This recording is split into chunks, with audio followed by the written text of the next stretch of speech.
आज हम NCERT history class 6 के चैप्टर 10 के नोट्स पढ़ेंगे जो आपके सभी एग्जाम के पॉइंट ऑफ व्यू से इंपॉर्टेंट है। सो इंस्टाग्राम पर हमने चैप्टर्स को शॉर्ट्स में रिवीजन कर लिया था। आज हम यहाँ पर डिटेल में कवर करेंगे पूरे चैप्टर को। आप हमारे Instagram user name study cafe official से भी जुड़ सकते हैं। So without करिंग any further delay video को स्टार्ट करते हैं।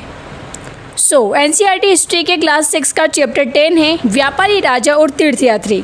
आज से हम चैप्टर के ओवरव्यू देखेंगे। ओवरव्यू यानी कि किस पेज पर क्या दिया है। तो फर्स्ट पेज पर आप व्यापार और व्यापारियों के बारे में जानेंगे। देखिए इस तरीके से हम जान लेंगे तो आपको पता चल जाएगा कि हमें आज क्या क्या पढ़ना है। तो फर्स्ट में आप इसके बारे में जानेंगे, सेकेंड पेज पर भी इसी के बारे में जानकारी रहेगी। नीचे आपको टॉपिक देखने मिलेगा समुद्र तटों से लगे राज्य। इसका नेक्स्ट टॉपिक है रेशम मार्ग की कहानी, जिसके बारे में हम जानेंगे और इसका नेक्स्ट पेज भी इसी के बारे में आपको जानकारी देगा, यानी fourth page. Now fifth page पे आपको बौद्ध धर्म का प्रसार, ये टॉपिक जानने मिलेगा कि बौद्ध धर्म का प्रसार किस तरह हुआ, उस तरीके से किस तरीके से मूर्तियां बनाई गई। उसके नेक्स्ट पेज पर आपको बस ये दो मूर्तियां दी हुई हैं।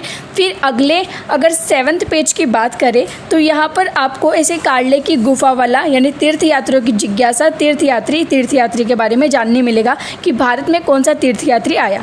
फिर उसके नेक्स्ट पेज पर आपको फाशियन चीन वापस कैसे लौटा ये जानने मिलेगा और थोड़ा बहुत नालंदा यूनिवर्सिटी के बारे में इंफॉर्मेशन दी गई है। भक्ति की शुरुआत कैसे हुई, इसका नेक्स्ट पेज पर आपको थोड़ा और जानने मिल जाएगा। किस तरीके से महाभारत के बारे में, भगवत गीता के बारे में एक्सप्लेन किया गया है, इस थोड़ा आइडिया हो जाएगा। उसके नेक्स्ट पेज पर थोड़ा ज़्यादा इंपॉर्टेंट टॉपिक्स नहीं है ये, पर आपको फिर भी इसके बारे में बता दूंगी और लास्ट में अन्यत्र है और आपका चैप्टर यहाँ पर एंड हो जाएगा। चैप्टर काफ़ी इंटरेस्टिंग होने वाला है एंड मैं आशा करती हूँ कि आपको सब कुछ अच्छे से एक्सप्लेन करूँ जो आपके एग्जाम के पॉइंट ऑफ व्यू से कुछ भी छूटे ना। चैप्टर की स्टार्टिंग इस पॉइंट से होती है, बाजार में घूमती जगिनी अपने गांव के मेले की आस लगाए बैठी थी। स्टील के चमकदार बर्तन, रंग बिरंगी प्लास्टिक की बाल्टियां, शौक रंगों के फूलों के प्रिंटों वाले कपड़े, चाबी से चलने वाले मजेदार खिलौने उसे बहुत अच्छे लगते थे। इन चीज़ों को बेचने वाले दुकानदार बसों और ट्रकों पर आते थे और रात को अपना सामान समेटकर वापस चले जाते थे। जगिनी को हैरानी होती थी कि ये लोग हमेशा इस तरह क्यों घूमते रहते हैं। उसकी माँ ने बताया कि वे लोग व्यापारी थे।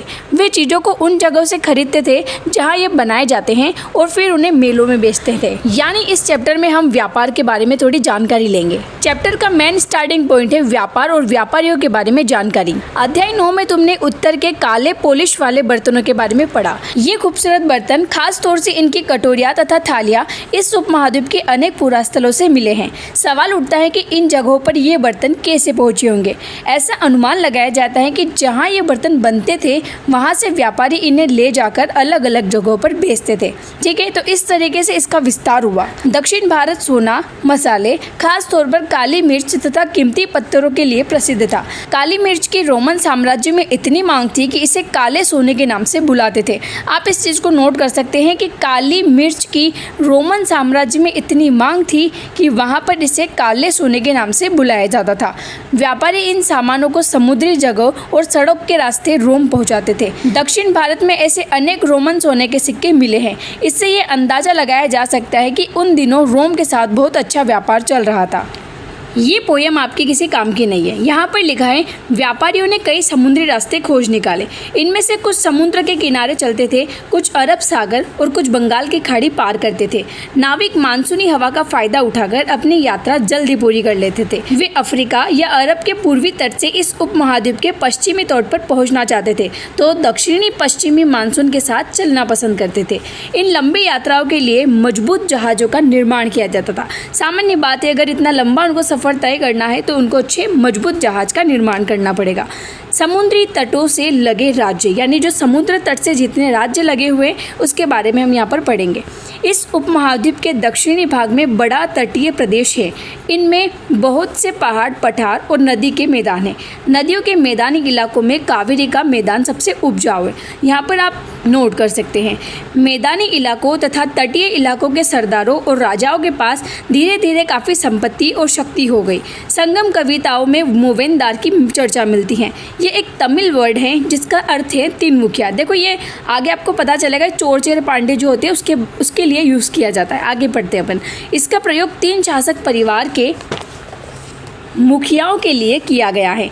ये थे चोल, चेर और पांडे, जैसा कि मैंने आपको बताया, जो करीब 2300 साल पहले दक्षिण भारत में काफ़ी शक्तिशाली माने जाते थे। इन 3 मुखियाओं के अपने 2 सत्ता केंद्र थे। इनमें से एक तटीय हिस्से में और दूसरा अंदरूनी हिस्से में था। इस तरह 6 केंद्रों में से 2 महत्वपूर्ण थे। एक चोलों का पतन पुहार या कावेरी पट्टनम जिसको बोला जाता था, और दूसरा था पांड्य की राजधानी मदुरै। ठीक है, ये मुखिया लोगों से नियमित कर के बजाय उपहार की मांग करते थे। कभी कभी ये सैनिक अभियान पर भी निकल पड़ते थे और आसपास के इलाकों से शुल्क वसूल करते थे। इनमें से कुछ धन वे अपने पास रख लेते थे, बाकी अपने समर्थकों, नाते रिश्तेदारों, सिपाहियों तथा कवियों के बीच बांट देते थे। अनेक संगम कवियों ने उन मुखियाओं की प्रशंसा में कविताएं लिखी हैं, जो उन्हें कीमती जवाहरात, सोने, घोड़े, हाथी, रथ या सुंदर कपड़े दिया करते थे। इसके लगभग 200 वर्ष के बाद पश्चिम भारत में सातवाहन नामक राजवंश का प्रभाव पड़ गया। किसका? सातवाहन नामक राजवंश का। सातवाहनों का सबसे प्रमुख राजा गौतमी पुत्र था सतकर्णी। ठीक है, नाम नोट करना। सतकर्णी किसका राजा था? सातवाहन का प्रमुख राजा था। उसके बारे में हमें उसकी माँ गौतमी बलश्री द्वारा दान में दिए गए एक अभिलेख से पता चलता है। वह और अन्य सभी सातवाहन शासक दक्षिणापथ के स्वामी कहे जाते थे। दक्षिणापथ में उनका विस्तार था दक्षिण पथ में, इसलिए उन्हें दक्षिणापथ कहा जाता था। दक्षिणापथ का शाब्दिक अर्थ है दक्षिण की ओर जाने वाला रास्ता। ठीक है, तो पूरे दक्षिणी क्षेत्र के लिए भी यह नाम प्रचलित था। श्री सतकर्णी ने पूर्वी, पश्चिमी तथा दक्षिणी तटों पर सेनाएं भेजी। आगे लिखा है रेशम मार्ग की कहानी। कीमती चमकीले रंग और चिकनी मुलायम बनावट की वजह से रेशमी कपड़े अधिकांश समाज में बहुमूल्य माने जाते थे। बहुमूल्य यानी कॉस्टली, जो महंगे होते हैं। रेशमी कपड़ा तैयार करना एक जटिल प्रक्रिया है। जटिल यानी होता है कठिन प्रक्रिया। रेशम के कीड़े से कच्चा रेशम निकालकर सूत कताई होती थी और फिर उससे कपड़ा बुना जाता था। रेशम बनाने की तकनीक का आविष्कार सबसे पहले चीन में करीब 7000 वर्ष पहले हुआ। नोट करना, रेशम बनाने की तकनीक का आविष्कार सबसे पहले चीन में हुआ, वो भी 7000 साल पहले। इस तकनीक को उन्होंने हजारों साल तक बाकी दुनिया से छुपाए रखा, पर चीन से पैदल, घोड़ों या ऊँटों पर कुछ लोग दूर दूर की जगहों पर जाते थे और अपने साथ रेशमी कपड़े भी ले जाते थे। जिस रास्ते से ये लोग यात्रा करते थे उसे रेशम मार्ग या सिल्क रूट कहा जाने लगा। रेशम को इंग्लिश में सिल्क बोलते हैं, तो इसकी वजह से इस मार्ग को सिल्क रूट कहा जाने लगा। कभी कभी चीन के शासक ईरान और पश्चिमी एशिया के शासकों को उपहार के तौर पर रेशमी कपड़े भेजते थे। यहाँ से रेशम के बारे में जानकारी और भी पश्चिम की ओर फैल गई। करीब 2000 साल पहले रोम के शासकों और धनी लोगों के बीच रेशमी कपड़े पहनना एक फैशन बन गया। इससे क्या होगा, इसकी कीमत और ज़्यादा बढ़ गई। इनकी कीमत बहुत ही ज़्यादा होती थी, क्योंकि चीन में इसे लाने में दुर्गम पहाड़ी और रेगिस्तानी रास्तों से होकर जाना पड़ता था। यही नहीं, रास्ते के आसपास रहने वाले लोग व्यापारियों से यात्रा शुल्क भी मांगते थे। यात्रा शुल्क यानी जो रास्ते में आपको शुल्क देना पड़ेगा। अब इसमें सिर्फ सिल्क रूट के बारे में दिया है। आप आगे का पॉइंट देखो तो वहाँ पर है बौद्ध धर्म का प्रसार, जो कि आपके एग्जाम का बहुत इंपॉर्टेंट पॉइंट है। कुषाणों का सबसे प्रसिद्ध राजा कनिष्क था। उसने करीब 1900 वर्ष पहले शासन किया। उसने एक बौद्ध परिषद का गठन किया, जिसमें एकत्र होकर विद्वान महत्वपूर्ण विषयों पर विचार विमर्श करते थे। बुद्ध की जीवनी, बुद्ध चरित्र के रचनाकार कवि अश्वघोष कनिष्क के दरबार में रहते थे। अश्वघोष तथा अन्य बौद्ध विद्वानों ने अब संस्कृत में लिखना शुरू कर दिया। इस समय बौद्ध धर्म की एक नई धारा महायान का विकास हुआ। इसकी 2 मुख्य विशेषताएं थी। पहले, मूर्तियों में बुद्ध की उपस्थिति सिर्फ कुछ संकेतों के माध्यम से दर्शाई जाती थी। मिसाल के तौर पर उनकी निर्वाण प्राप्ति को पीपल के पेड़ की मूर्ति द्वारा दर्शाया जाता था। अब बुद्ध की प्रतिमाएं बनाई जाने लगी। इनमें से अधिकांश मथुरा में तो कुछ तक्षशिला में बनाई गई। दूसरा परिवर्तन बोधिसत्वों में आस्था को लेकर आया। बोधिसत्व उनको कहते हैं जो ज्ञान प्राप्ति के बाद एकांतवास करते हुए ध्यान साधना कर सकते थे, लेकिन ऐसा करने के बजाय वे लोगों को शिक्षा देने और मदद करने के लिए सांसारिक परिवेश में ही रहना ठीक समझने लगे। धीरे धीरे बोधिसत्व की पूजा काफी लोकप्रिय हो गई। पूरे मध्य एशिया, चीन और बाद में कोरिया तथा जापान तक भी फैल गई। बौद्ध धर्म का प्रसार पश्चिमी और दक्षिणी भारत में हुआ, जहां बौद्ध भिक्षुओं के रहने के लिए पहाड़ में दर्जनों गुफाएं खोदी गई। जो पहले क्या करते थे, उनको विहार बोला जाता था, जो हमने पहले पढ़ा है। विहार किसको बोलते हैं, जो पर्वतों में उनके रहने की जगह बनाई जाती थी, उनको खोद कर। ठीक है, आप यहाँ पर इस डायग्राम में, इस चित्र में देख सकते हैं कि किस तरीके से पीपल वृक्ष के नीचे बुद्ध का स्थान बनाया गया है, जैसा कि हमने यहाँ पर पढ़ा। यहाँ पर ऊपर देख लो, सांची के स्तूप का एक मूर्ति चित्र। यहाँ इस वृक्ष और उसके नीचे एक खाली आसन को देखो।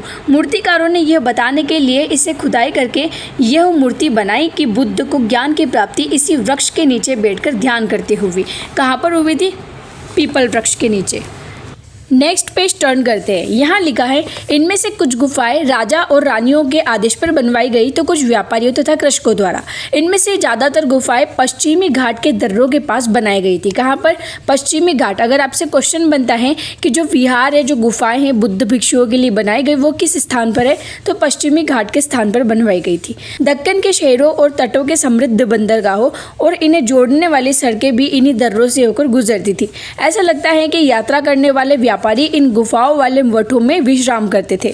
मठ यानी होते वही रुकने के स्थान। बौद्ध धर्म दक्षिण पूर्व की ओर श्रीलंका, म्यांमार, थाईलैंड तथा इंडोनेशिया सहित दक्षिण पूर्व एशिया के अन्य भागों में भी फैला था। यहाँ ऊपर लिखा है, बाएं मथुरा में बनी बुद्ध की एक प्रतिमा का चित्र और दाएं तक्षशिला में बनी बुद्ध की एक प्रतिमा का चित्र। यानी आप देख सकते हैं कि एक मूर्ति खड़ी हुई है और एक मूर्ति पूरी बैठी हुई है। तो आप इनका डिफरेंस देख सकते हैं। नीचे लिखा है, इन चित्रों को देखकर बताओ कि इनके बीच क्या क्या समानता है और क्या क्या भिन्नता है, यानी क्या क्या डिफरेंस है एंड क्या क्या इनकी सिमिलरिटीज है। यहाँ पर जो आपको ये डायग्राम दिख रहा है, ये है कार्ले की गुफा, जो कि है महाराष्ट्र में। ये एक बौद्ध विहार था, यानी पर बौद्ध रहते थे। ठीक है। नेक्स्ट टॉपिक लिखा है, तीर्थ यात्रियों की जिज्ञासा। व्यापारी काफिलों में तथा जहाज़ों पर दूर दूर तक जाया करते थे। बहुत से तीर्थयात्री भी उनके साथ यात्रा पर निकल पड़े। तीर्थयात्री क्या होते हैं? तीर्थयात्री वे स्त्री पुरुष होते हैं जो प्रार्थना करने के लिए पवित्र स्थानों की यात्रा किया करते हैं। ठीक है। इसी तरह भारत की यात्रा पर आया चीनी बौद्ध तीर्थयात्री फा शियन काफ़ी प्रसिद्ध था। देखो यहाँ पर मैंने शॉर्ट में लिखा है, 1600 साल पहले फा शियन भारत आया, फिर 1400 साल पहले श्वेतसांग आया और फिर इसके 50 साल के बाद इत्सिंग आया। ठीक है। तो आपको ये चीज़ नोट करनी है क्योंकि एग्जाम में पूछी जाती है। यहाँ पर अगर आप डिटेल में पढ़ ले तो यहाँ पर फा शियन का लिखा है, वह करीब 1600 साल पहले आया, श्वेतसांग 1400 साल पहले भारत आया और उसके करीब 50 साल बाद इत्सिंग आया। वे सब बुद्ध के जीवन से जुड़ी जगहों और प्रसिद्ध मठों को देखने के लिए भारत आए थे। इनमें से प्रत्येक तीर्थयात्री ने अपनी यात्रा का वर्णन लिखा। इन्होंने अपनी यात्रा के दौरान आई मुश्किलों के बारे में भी लिखा। इन यात्राओं में कई वर्ष लग जाया करते थे। जिन देशों और मठों को उन्होंने देखा उनके बारे में उन्होंने लिखा और उन किताबों के बारे में भी उन्होंने लिखा जिन्हें वे अपने साथ ले गए थे। यहाँ नेक्स्ट टॉपिक कवर करते हैं, फा शियन चीन वापस कैसे लौटा। फा शियन ने अपने घर चीन वापस लौटने के लिए अपनी यात्रा बंगाल से शुरू की। वह व्यापारियों के एक जहाज पर चढ़ा। मुश्किल से वे 2 दिन ही चल पाए थे कि एक समुद्री तूफान में फंस गए। व्यापारी ने अपने जहाज को डूबने से बचाने के लिए उसमें से अपने माल को फेंककर जहाज को हल्का करने की कोशिश करी। फा शियन ने भी अपना सामान तो फेंक दिया, पर अपनी उन पांडुलिपियों और बुद्ध की प्रतिमाओं को नहीं फेंका जिन्हें उसने अपनी भारत यात्रा के दौरान संकलित की थी, यानी उसने उन चीज़ों को सेव कर लिया। अंततः 13 दिनों बाद आंधी रुकी। उसने समुद्र का वर्णन इस प्रकार किया, समुद्र असीम है, सूर्य, चांद या तारे की गति को देखे बिना यह पता लगा पाना असंभव है कि पूर्व किधर है या पश्चिम किस दिशा में है। अगर बरसात और अंधेरा हो तो जहाज को हवा की रुख में ले जाने के अलावा कोई और चारा नहीं है। जावा पहुंचने में उसे 90 दिन से भी ज़्यादा लगे। वहां वह 5 महीनों के लिए रुका। इसके बाद दूसरे व्यापारी जहाज में चढ़कर वह चीन पहुंचा। तो कुछ ऐसी यात्रा थी उसकी। श्वेतसांग भूमार्ग से, भूमार्ग क्या होता है? उत्तर पश्चिम और मध्य एशिया होकर। ठीक है। तो ये वाला मार्ग को क्या कहते हैं? भूमार्ग। चीन वापस लौटा। उसने सोने, चांदी और चंदन की लकड़ी की बनी बुद्ध की मूर्तियों तथा 600 से भी ज़्यादा पांडुलिपियाँ एकत्र की थी। इन्हें वह 20 घोड़ों पर लाद कर ले गया, पर इनमें से 50 पांडुलिपियाँ उस समय खो गई। जब सिंधु नदी पार करते हुए उसकी नाव उलट गई। अपने जीवन का बाकी हिस्सा उसने बची हुई पांडुलिपियों का संस्कृत से चीनी अनुवाद करने में लगा दिया। नाउ नेक्स्ट पॉइंट है, शिक्षा का एक विशिष्ट केंद्र कौन था? नालंदा। श्वेतसांग तथा अन्य तीर्थयात्रियों ने उस समय के प्रसिद्ध बौद्ध विद्या केंद्र नालंदा, जो कि है बिहार में, उसने नालंदा के बारे में कुछ इस प्रकार लिखा, यहाँ के शिक्षक योग्यता तथा बुद्धि में सबसे आगे हैं। किसकी बात हो रही है? नालंदा विश्वविद्यालय की। बुद्ध के उपदेशों का वो पूरी ईमानदारी से पालन करते थे। मठ के नियम काफ़ी सख्त थे जिन्हें सबको मानना पड़ता था। पूरे दिन वाद विवाद चलते ही रहते थे, जिससे युवा और वृद्ध दोनों ही एक दूसरे की मदद करते हैं। विभिन्न शहरों से विद्वान लोग अपनी शंकाएं दूर करने यहाँ आते थे। नए आगंतुक से पहले द्वारपाल ही कठिन प्रश्न पूछते थे। आगंतुक यानी होते आने वाले।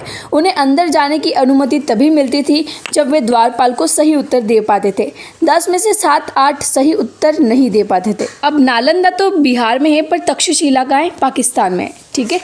नेक्स्ट टॉपिक है भक्ति की शुरुआत। इन्हीं दिनों देवी देवताओं की पूजा का चलन भी शुरू हुआ। बाद में हिंदू धर्म की ये प्रमुख पहचान बन गई। इनमें शिव, विष्णु और दुर्गा जैसे देवी देवता शामिल हैं। इन देवी देवताओं की पूजा भक्ति परंपरा के माध्यम से की जाती थी। भक्ति उस समय काफ़ी लोकप्रिय परंपरा बन गई। किसी देवी या देवता के प्रति श्रद्धा को भी भक्ति कहा जाता है।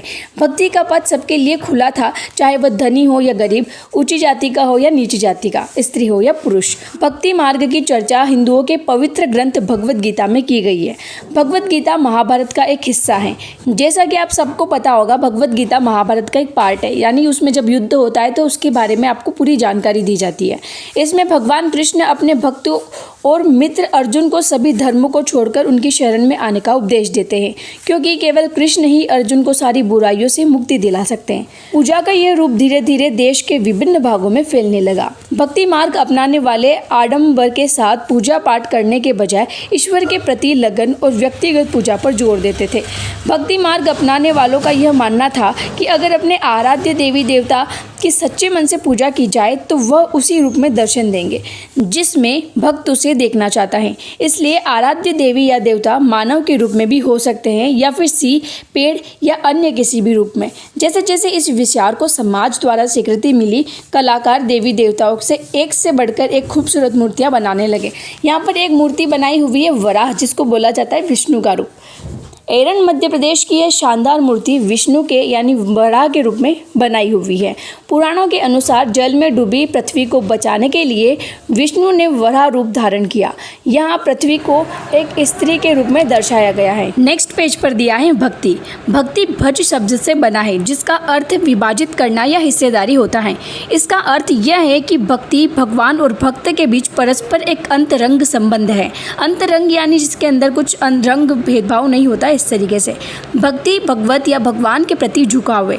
भगवत का एक अर्थ यह भी है जो अपने ऐश्वर्य तथा सुख को भक्तों के साथ बांटता है, यानी भक्त या भगवत अपने देवी देवता के भक्त का हिस्सा है। भग यानी अपने भाग या अपने पार्ट का हिस्सा होता है। नीचे ये आपके कोई काम की नहीं है। यहाँ पर लिखा है देवी देवताओं का विशेष सम्मान होता था, इसलिए विशेष जगहों पर इनकी मूर्तियों को रखा जाता था।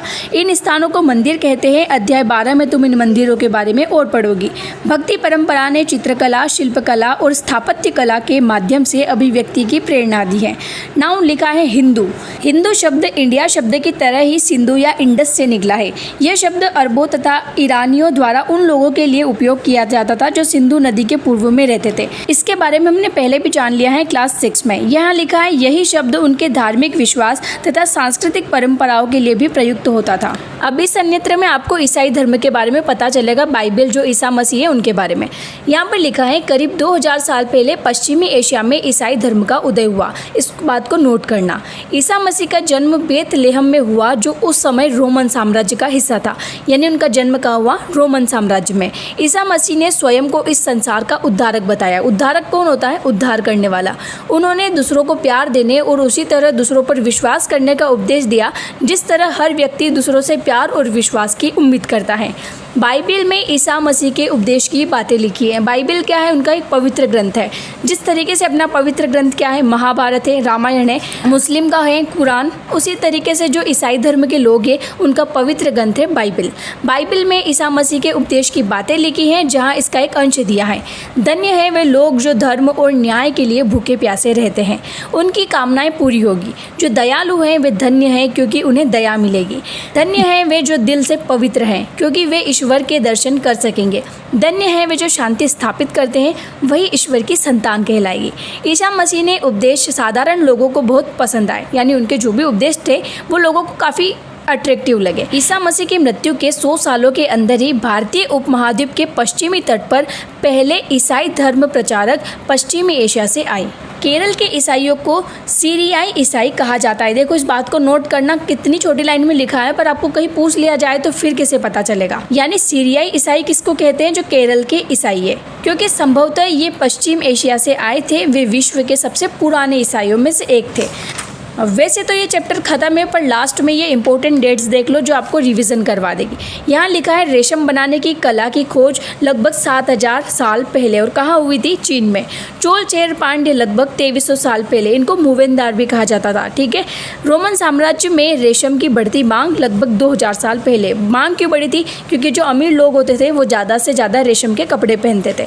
कुषाण शासन कनिष्क लगभग 1900 साल पहले। फाशियन का भारत आगमन लगभग 1600 साल पहले, और श्वेत सांग की भारत यात्रा अपार की शिव स्तुति की रचना लगभग 1400 साल पहले। चैप्टर यहाँ खत्म हुआ। अगर आप ये एनसीईआरटी नोट्स भी लेना चाहते हैं तो टेलीग्राम यूजर नेम roxen4311 पर कॉन्टेक्ट करके बाय कर सकते हैं। नोट्स की प्राइस काफ़ी कम रहेगी इस मई मंथ में, तो जल्दी से मैसेज करें and get your notes. In notes से आप रिविजन भी कर पाएंगे, एंड अगर आपने नहीं भी पढ़ी होगी तो आप अच्छे से एक बार उसको देख सकते हैं अगर आपके पास टाइम कम हो। बाकी आपको बुक्स पढ़नी ही है। बुक्स अगर आप पढ़ लोगे तो ज़्यादा बेटर रहेगा, बाकी आप उनसे रिवीजन कर लेना। इस यूट्यूब से ज़्यादा जुड़े और बाकी हमारे इंस्टाग्राम पेज से भी जुड़े, ताकि आपको वहाँ पर भी शॉर्ट्स में रिवीजन करवाया जाता है, तो आप उनको ज़रूर देखना, विजिट करना। टेलीग्राम चैनल भी है हमारा जहाँ पर आपको सारे अपडेट्स दिए जाते हैं वीडियो के। तो धन्यवाद, मिलते हैं स्टडी कैफे में नई वीडियो के साथ। जय हिंद।